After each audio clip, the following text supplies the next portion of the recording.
Brooke, I'm going to do my very best not to call you Madam Secretary. Yes, please. Okay. What do you do at the Department of Agriculture? You take the job I'm in because you have been called to run toward the bullets. That's how our country was founded. I mean, at USDA, we're canceling individual contracts totaling hundreds of millions, things like $600,000 to San Francisco to support trans farmers, another massive grant to study the menstrual cycles in transgender men. It makes no sense.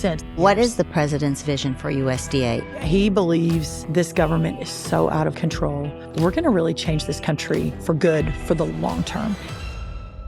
Brooke, I'm going to do my very best not to call you Madam Secretary. Yes, please. Okay, because I know you're so down to earth. Oh. I just waited for this moment for so long. I am so excited to sit here with you, Mama Bear, patriot, doer, honest, leader.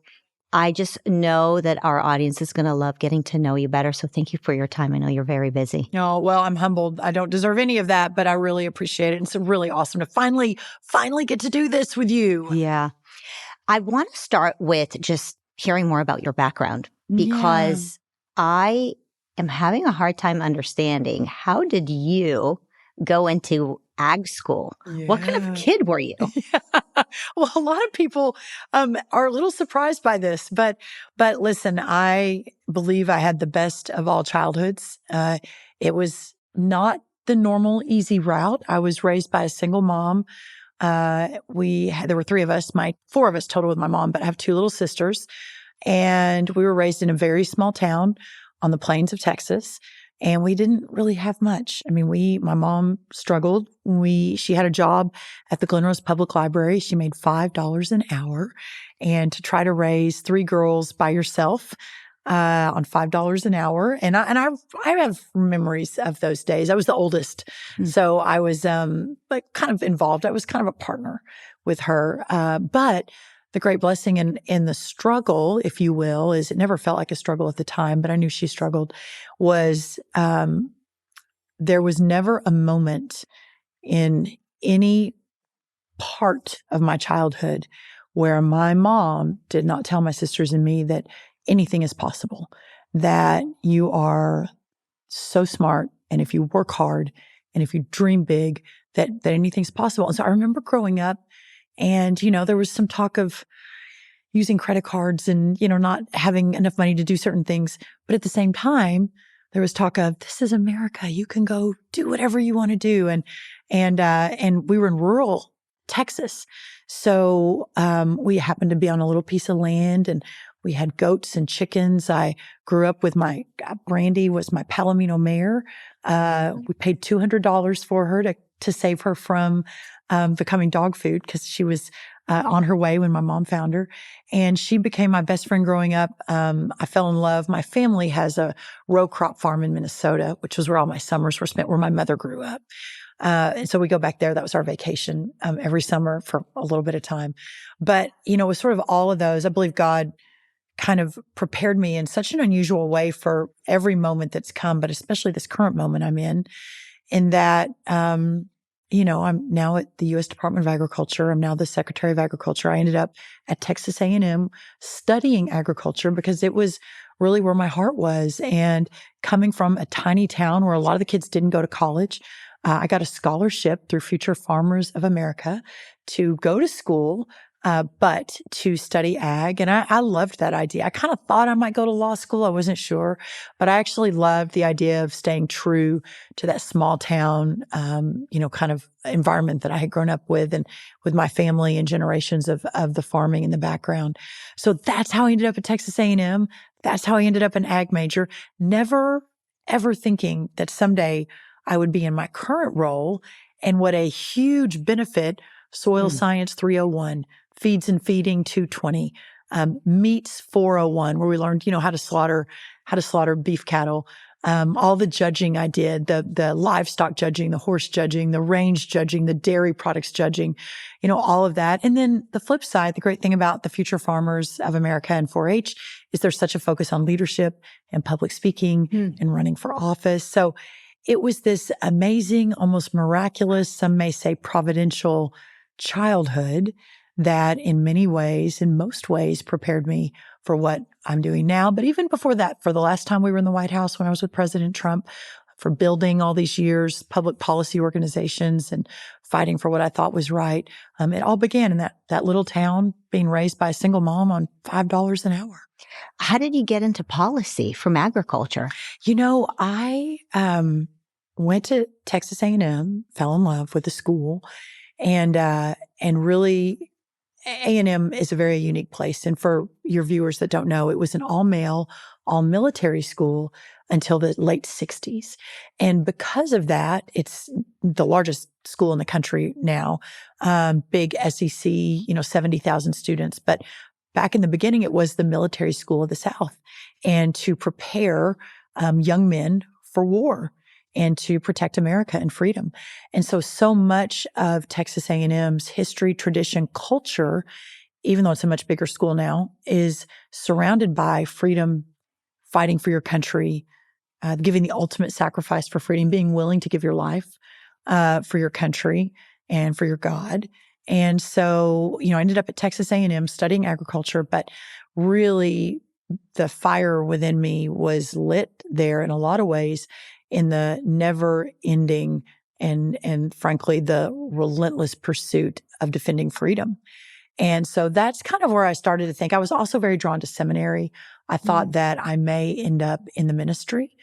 And so as I was sort of mapping the different paths out, what I realized is that ministry doesn't have to look a certain way or be at one church. It can actually look much different than that. And for me and my drive out of Matthew, frankly, the New Testament, to do for the least of us, you do for me, the least among us, that's kind of always been my driver in terms of policy. It's like, how can we do the most? How do we open up the markets? How do we drive prosperity? How do we make sure education is the best it can be for the next generation? And for me, that's almost a ministry. And so that's when I pivoted to law school and I got a law degree and practiced for a few years and then launched off into public policy with Rick Perry 20 plus years ago. You built several amazing organizations that have incredible influence on Americans. Can we just describe a little bit about how did that come about? Well, you actually built them from scratch. Yeah. I mean, you're Brooke the Builder. Yeah, I am happy to be Brooke the Builder. It may be the one thing I'm good at is building, although really the main thing I'm good at is finding really good people that can help me build and sustain. But I was practicing law in Dallas at a great law firm called Hughes & Luce. It's now K&L Gates, one of the best in the world. And I was fortunate. I had great grades undergrad at Texas A&M. I had really good grades coming out of law school. And so I had and for a small town kid from Glen Rose, I had an amazing array of opportunity in the legal field. Did a federal clerkship, kind of did the whole thing. And I was practicing law at this amazing law firm, but I just felt so strongly that God was calling me to do not something more or more important, but something different that would help people. And, billing every 6 minutes at a law firm for big corporate clients. Someone is going to do it and do it very well, but I just didn't think that was what God was calling me to do. So my dear friend of forever, Rick Perry, whom I had met when I was 16 and a future farmer of America in high school, and he was the brand new ag commissioner, within this current time frame had just become the governor. George W. Bush was the governor of Texas running for president. There was more election integrity issues. George Bush was, just as a reminder, I know you have a young audience, that was a fascinating time because that went all the way to the U.S. Supreme Court. And the U.S. Supreme Court basically said the state of Florida and your, 1,000 hanging chads, because the ballots were different back then, and George Bush is the winner. So everyone thinks, the Trump election from 2020 and others, is this the first time we've had, chaos in our elections? It's not. It's been going on for a long time. But I say that because Rick Perry, when George W. became president, Rick was lieutenant governor, and he became governor to finish George Bush's final 2 years.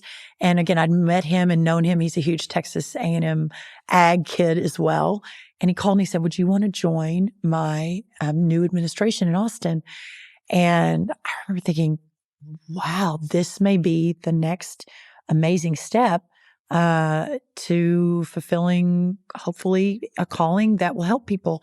And so I said yes. And it was awesome. I was his deputy general counsel, his policy director. I was very young. I was in my 20s, but he believed in me and gave me an amazing opportunity. And I think we did some really good things in Texas. I was ready to step away. And my husband and I were excited to start a family. And I thought I was going to be a stay-at-home mom for the next 20 years. But again, sometimes God has a different plan. And as I was telling the governor, Rick Perry, then that, it's been an amazing few years, but I'm going to go back to Dallas, not Austin. My husband's in the energy business, and we're going to start a family. And that very day, again, in providential way, a very little, well, I didn't know them at all, but this idea of a Texas think tank and a couple people who really wanted to build it, they were looking for someone to lead it. And they called me and I said, well, this was way before working from home or having flexible hours or, they said, would you want to do it? I said, well, I don't have any kids yet, but I would be so happy to help you kind of think about it and start it, restart it in a way, because I just finished being Rick Perry's policy director and I had meetings all day, every day with lobbyists, with special interest groups, with people asking for things. I said, no one in these years of doing this had come to me and said, here's the right thing to do. And I'm lobbying for America. And my client is Texas. And here's what, good policy looks like. And I remember thinking, wow, if I could build a business plan around this concept. And at that point, most think tanks were run by academics. It's changed a little bit through all these years. I think Texas public policy maybe changed the paradigm because I was different. I was an ag major from Texas A&M who just happened to be Rick Perry's policy director that actually knew how to get things done within the government. Yeah. And it wasn't just writing white papers or going on Fox News and talking to people that agree with you. It wasn't writing a book once a year. It was actually digging into the policy, figuring out the legislative sessions, understanding who the decision makers, the influences were, understanding how to frame a message, and not just through the media. Back then we didn't have all the social media, right, but through regular media, and really begin to not only shore up the people who were instinctively leaning toward less government or lower taxes or tort reform or education choice or pick your issue, but begin to also use those lanes of communication to persuade people why they too should come along. And so I had in my mind, I started to map this out. I'm like, well, we could persuade the electorate. We could get the right people elected. Then when they're elected, we support them on these ideas we know are right, but government doesn't usually move in the right direction, right metaphorically and otherwise in the right direction. And maybe we can change this. So I did that for 15 years. I didn't think I would ever leave. I loved it so much. We went from, 2 of us to 125, I think, when the White House called in 2017. And I think in so doing, we really helped move Texas to become a model for freedom and the laboratory of democracy that our founders envisioned. And in so doing, I think pulled a whole country our way. And 8 of those 15 years were the Obama years. And the only places in America that thrived in those 8 years in terms of lowering poverty, increasing job numbers, increasing average pay were Washington, D.C. through the government spending, and Texas, which took the exact opposite approach. So what a miracle to get to sort of have these big ideas and be so passionate about them, and then to watch them being executed. And it's bumpy. Government is bumpy. It is a sausage making machine. But what I learned from that is anything is possible. You have to have a plan. You have to work really hard. You've got to be intentional. You can't care who gets the credit. Credit never matters. And you just all do it, with the bigger calling in mind. So that's how I pivoted into policy. And again, I thought I'd do it a year or two. Then Luke, my first child, eventually, I didn't know at the time it was going to be Luke, but eventually Luke would come, and then I would step back and step out for a while. And, my crew at TPPF was amazing. I ended up having 4 children. How did you do that? How did you raise 4 children and build an entire communication and education media system? It was some days were very long, but there's such joy in this work. And the kids were always part of it. They'd go to all my meetings with me. They would often sit in my lap on conference calls and on videos. When they were little, they used to really like to come with me. Now they're all teenagers. So they you don't did care it as much. before Elon Musk did Yeah, it. exactly. I hadn't thought You're about that. truly But yes, the trailblazer. I was. Well, and it's funny. They eventually ended up in the first White House for President Trump. That's a long story, but I ended up there. And the kids came with me. They were 3rd, 5th, 6th, and 8th grade. And we homeschooled them up here in Washington. We didn't homeschool in Texas, but we did up here for that year. I was here 3 years, but they were up here homeschooling for a good chunk of that. And for me, it was always about they're the priority. I'm a mom first. If at any moment, and they knew this, if at any moment, one of them, was going in a different direction or needed me more, I was always willing to step away, always. And that's how I went into this. So they came to the White House almost every day to visit. My mom was up here with us, and it was an amazing family time. So, and that was, again, the opportunity to take that less government, lower taxes, more freedom, more opportunity for every American, but especially for those with the least among us. We did it in Texas, and then I got to help President Trump do it in the first term.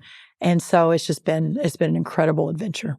Isn't it amazing when you serve God, you just get more hours in the day? Yeah, exactly. That's just how it is. When you do the right thing, suddenly everything opens up. And for your kids, I mean, they got the best real apprenticeship education, right? It's so much better than a 4-walled classroom where they're being indoctrinated. That's right. That's right. And even today, I mean, they're now 9th grade, 11th grade, 12th grade, senior, about to graduate, and a sophomore in college.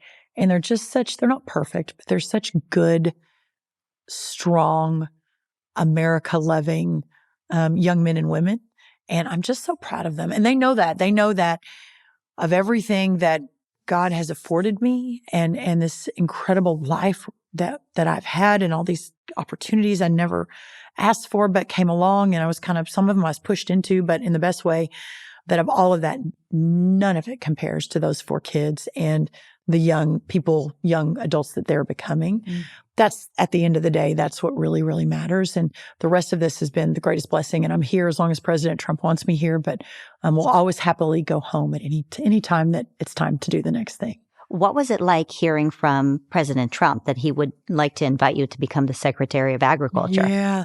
Well, first of all, let me back up because I think this is a really important part of the story. So the last year of term 1, I had spent a lot of that year mapping out term 2. And because I knew being in the White House, yes, being in the White House is always a challenge. I loved every minute of it, but it's very chaotic. You have to be able to be the ultimate multitasker. You're going from one issue to another, not every hour, not every 30 minutes, but about every 5 or 10 minutes. And especially then you add President Trump on top of that, who is a businessman, who has zero patience for incompetence, who wants you always prepared with an answer, and wants to move at light speed. So in that scenario, and then you have the left, right, who is impeaching you, who is shutting the government down, who is accusing you of horrible things. I mean, so you layer all of that on and COVID, and we were able to get a lot accomplished, but there also wasn't much time for offense. And there was a lot of defense, a little offense, but I thought, my goodness, if we can be prepared for the second term in a way that we just weren't for the first term for lots of reasons, including he'd never been to Washington, we're going to really change this country for good for the long term. One term, you can do a lot of good things, but it gets unraveled pretty quickly, which we saw under Biden. But 2 terms is different. So that whole 4th year, I was mapping out the second term agenda. I called it Vision 2025. I created different work groups. What did we do in the first term that worked? How do we double down? What didn't work? How do we avoid that? More, we want more tax cuts. We want to move the healthcare system toward patients and doctors. We want the education system to be more about choice and get the federal government out of everyone's business. We're going to have more border security than ever before. We didn't have any new wars in that first term. How do we make sure that continues? How do we build the Space Force in an even bigger way through innovation? All of these different key policy wins we'd had in the first term. But imagine what we can do if we're ready this time. What was your title back then? I was head of the Domestic Policy Council and head of the Office of American Innovation and the chief strategist. So I was waiting for the hats. third one. Yeah, I wore multiple hats, but I loved it. And so I had Camp David reserved. The election that year was on November the 3rd. I had reserved Camp David for November 10th through the 12th. I had the key teams ready to go post the win in 2020. I had the key cabinet members that were going to be in charge of each of the different pillars. I called them the pillars for prosperity.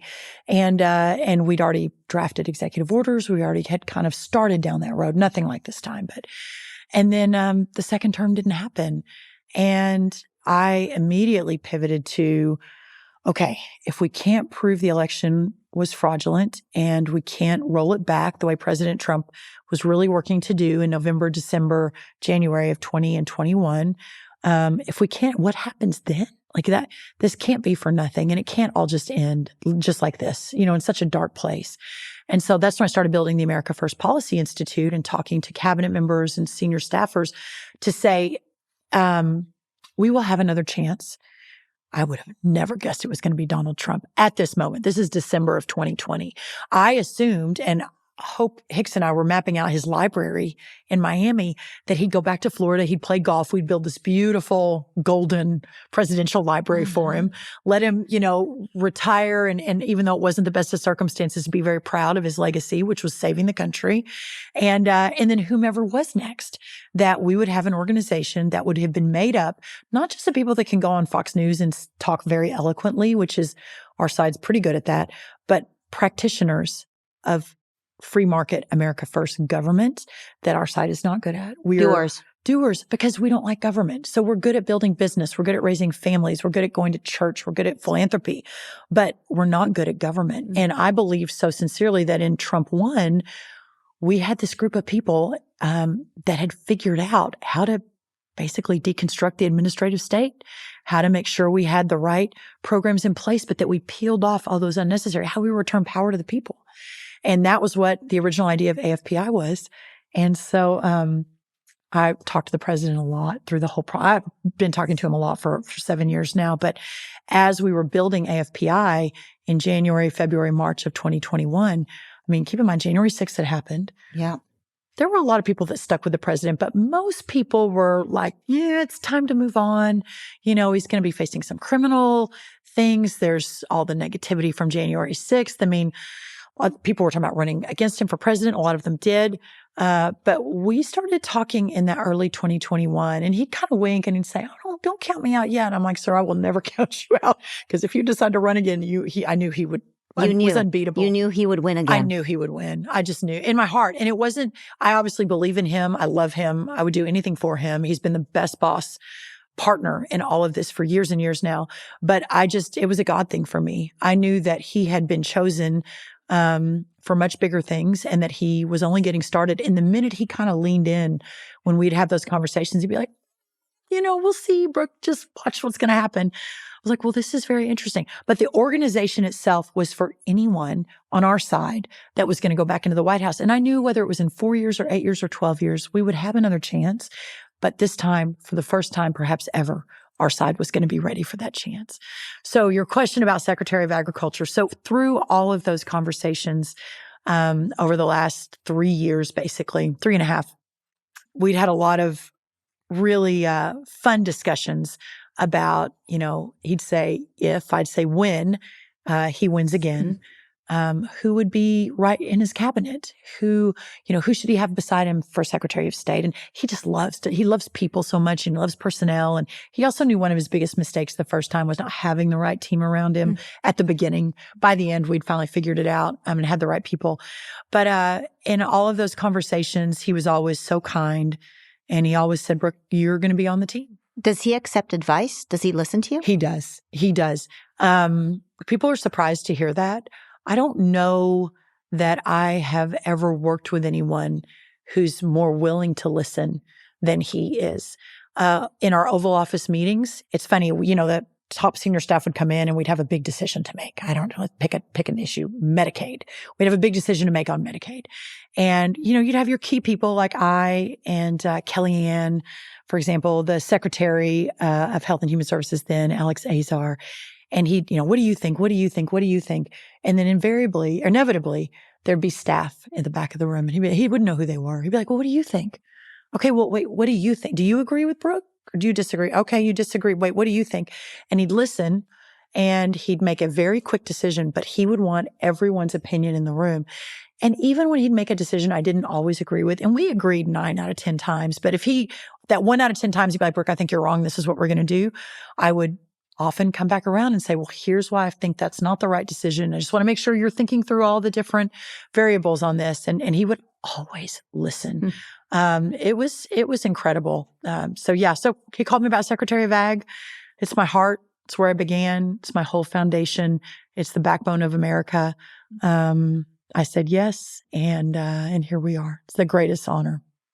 Can you explain to us a little bit, what do you do at the Department of Agriculture? I know you have over 100,000 employees. It's a massive department. So USDA was founded in the 1860s by Abraham Lincoln.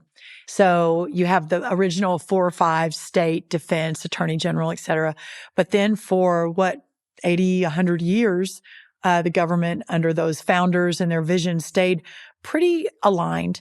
But by the time President Lincoln came, he realized that agriculture really is the backbone. Our revolution was fought by farmers. Our founding fathers were farmers. Our first president was a farmer.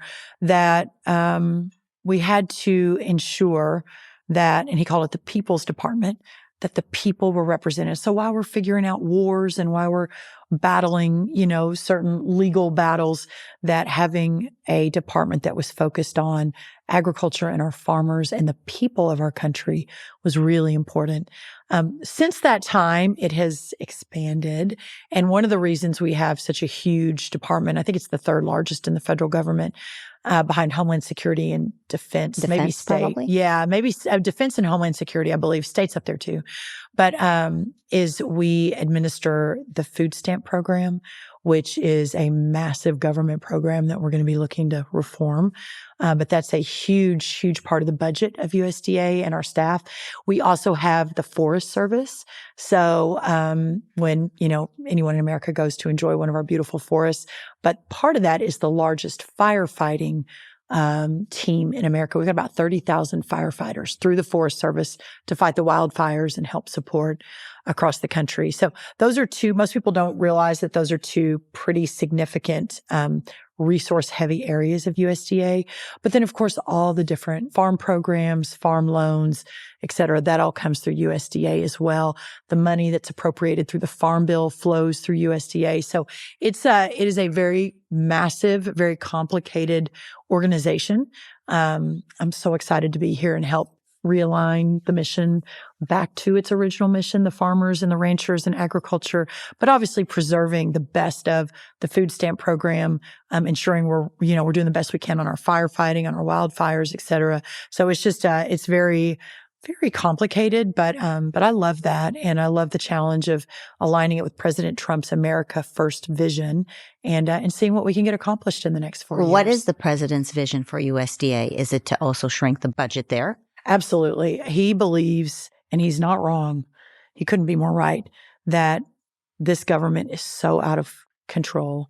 And I know people have been paying a little bit of attention to DOGE and Elon. And I mean, at USDA, we're canceling hundreds of thousands of dollars in individual contracts totaling tens of millions, hundreds of millions, where things like, sending $600,000 to San Francisco to support trans farmers and food justice. Are there trans farmers? In the last administration, so I know it makes no sense.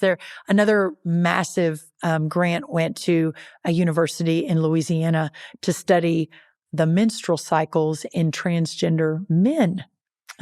Yeah, that was a thing. We found another grant for hundreds of thousands of dollars in Iowa to study how to make diversity, equity, and inclusion more a part of the pest management industry. Oh no, you can't make this up. So I think normally, even under a Republican administration, the administrative state is so dug in and so deep.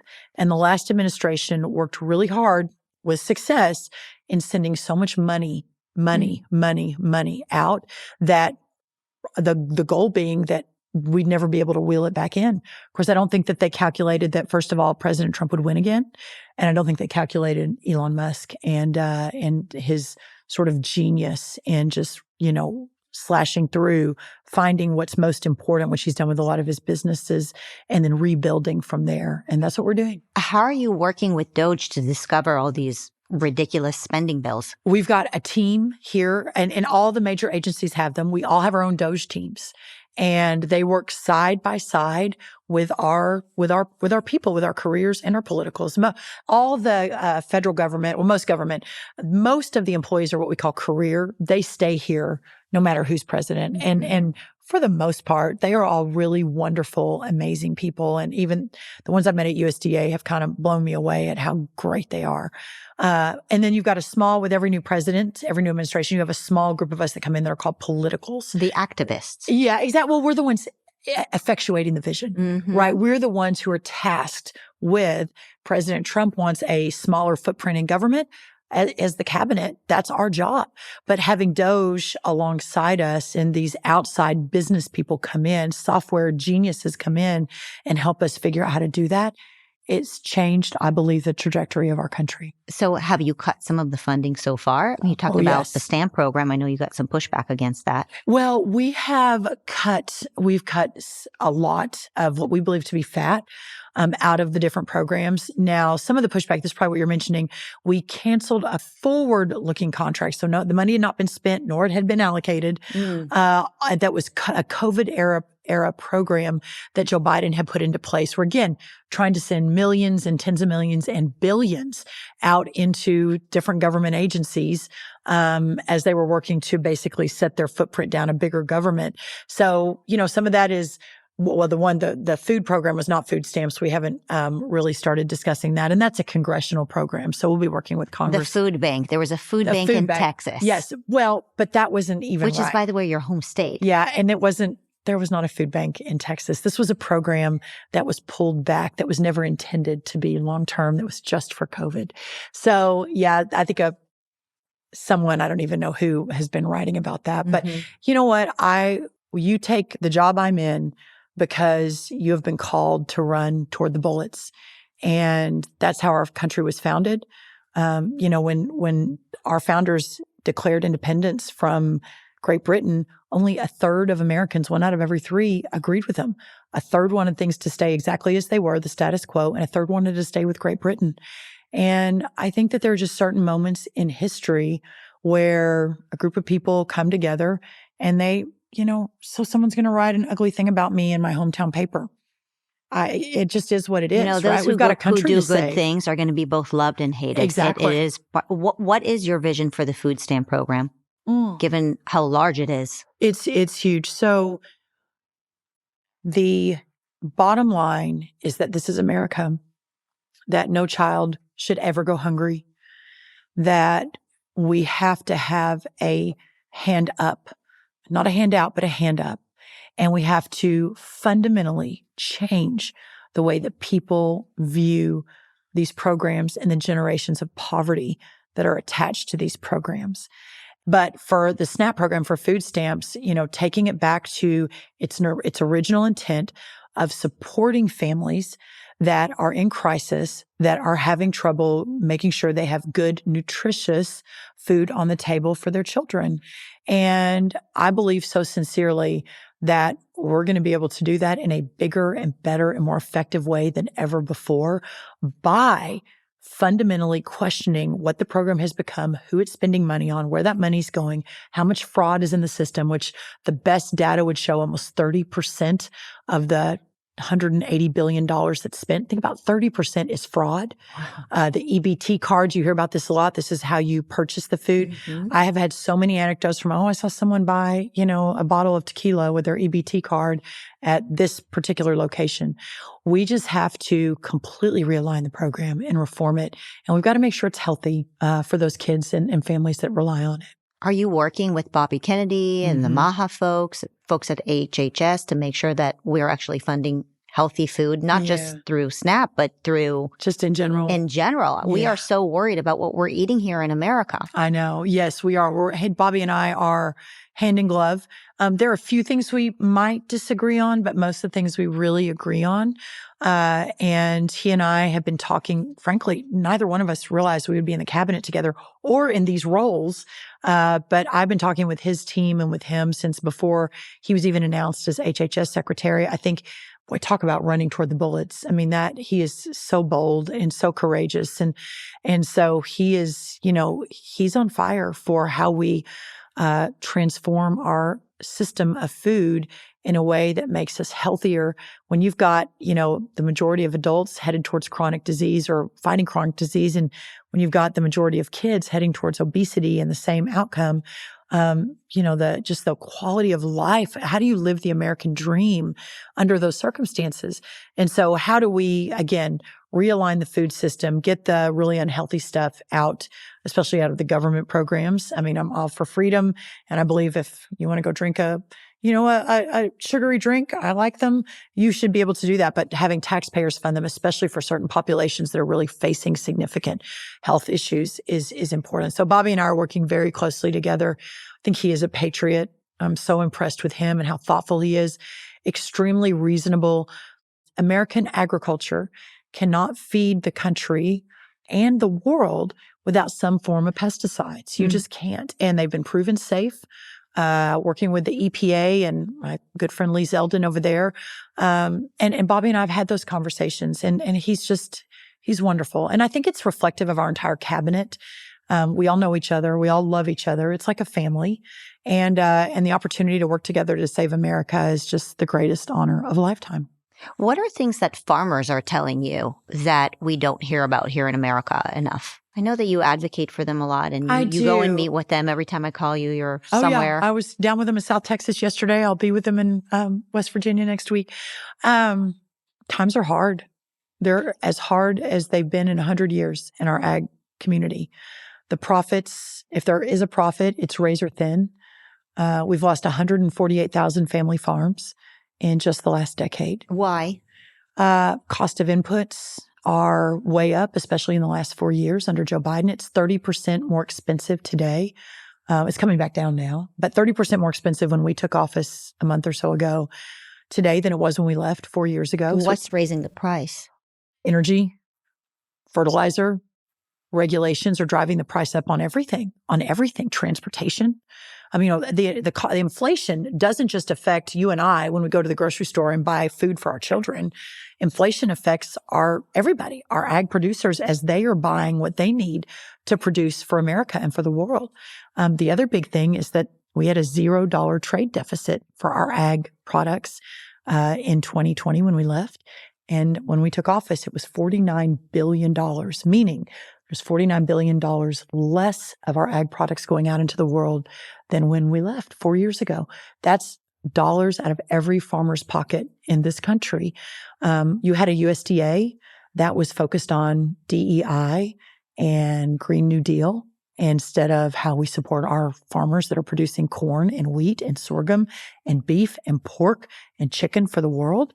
This last USDA was focused on how we make our pest management companies more diverse and equitable and inclusive. I mean, it's just crazy when you look at it. So that's what we're working to change. Obviously, the tariff discussion is a big concern for our ag community. Labor, getting the right workers in, is really, really important. They're really concerned about that. But just the ability to preserve their family farms so they can give to, most of these farmers I talk to are 4th, 5th, 6th, 7th generation farmers. Just that's amazing. And they don't know that there's going to be a farm to leave for their children for a lot of reasons. So we're really focused on that too.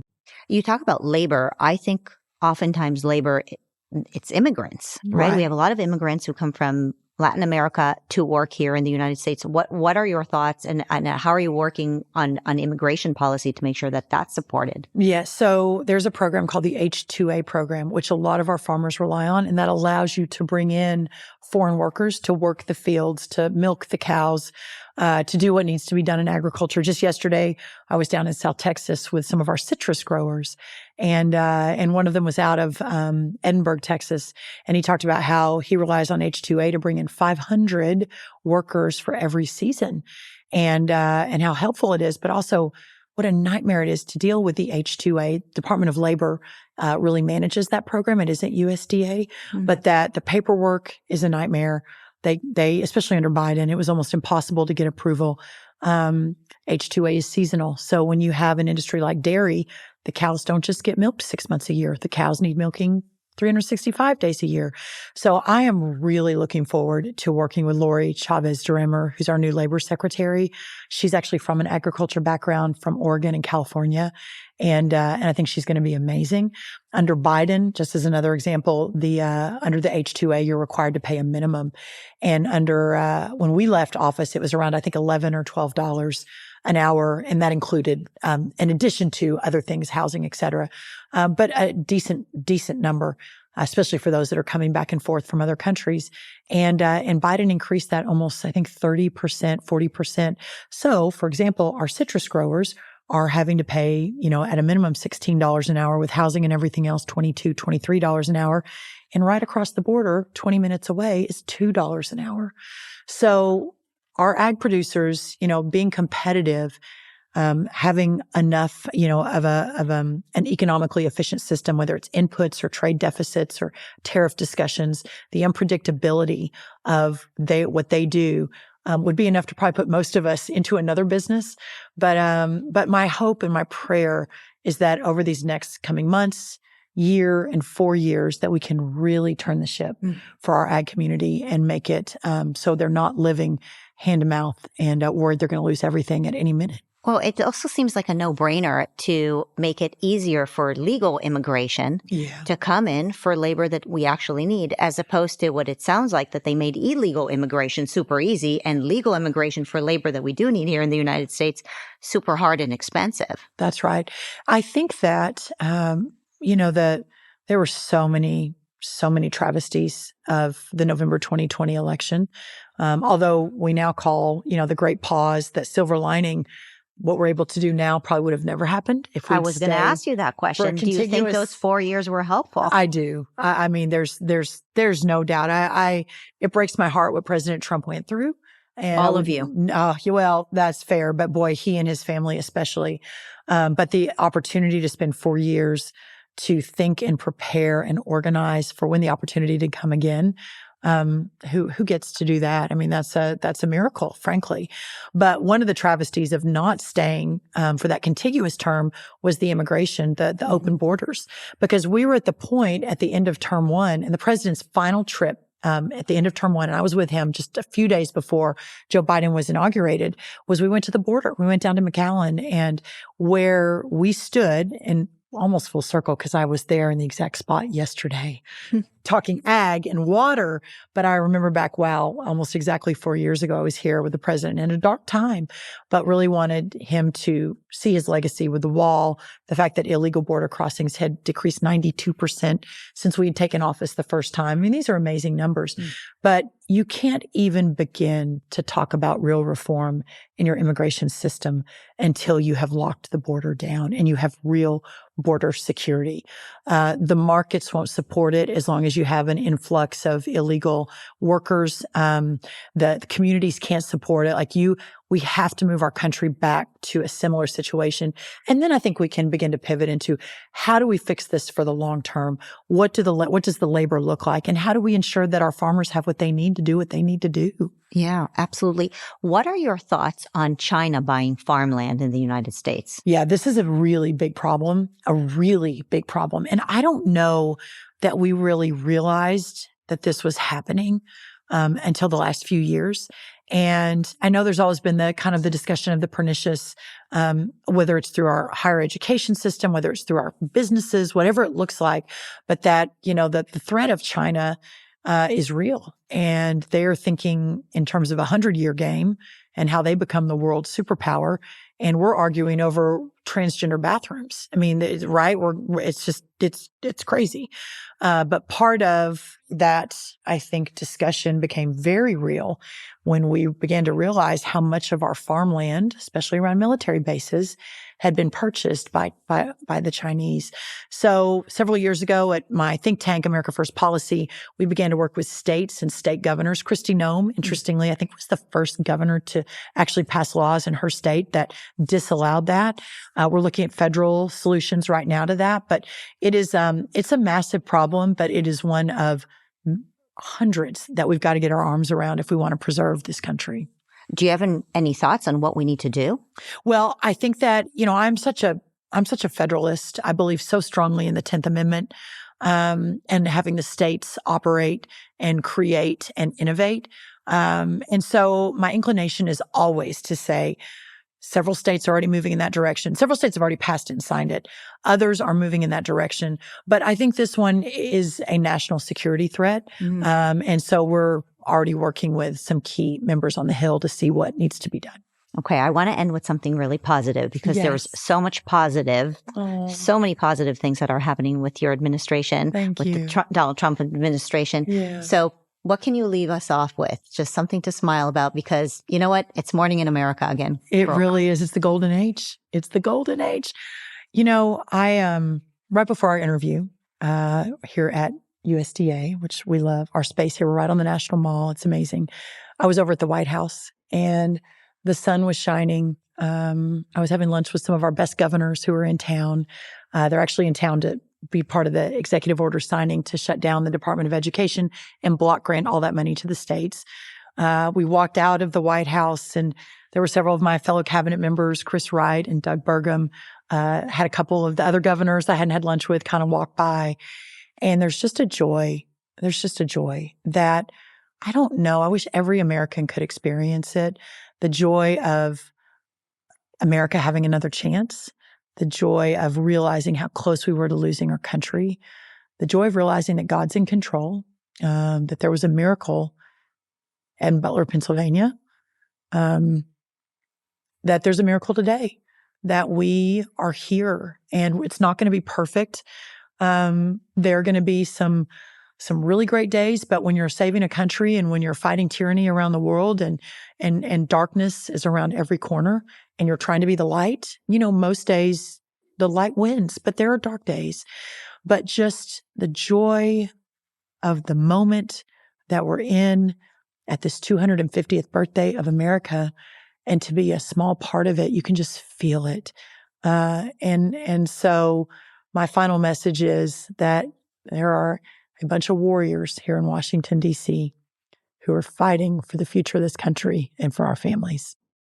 We are so unbelievably grateful. We know what you've all been through. Thank you. And let me add one more thing. I have never met a group of people, especially in government, that are so focused, so tenacious, willing to work together. It's the least bureaucratic administration in America. And it's incredibly impressive because that's not an easy thing to do. And so we are very, very grateful as Americans, those of us who are awake.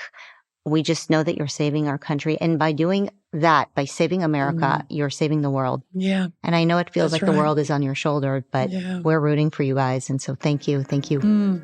Thank you for leading us, Brooke. No, what a I'm so beautifully said. Thank you for having me.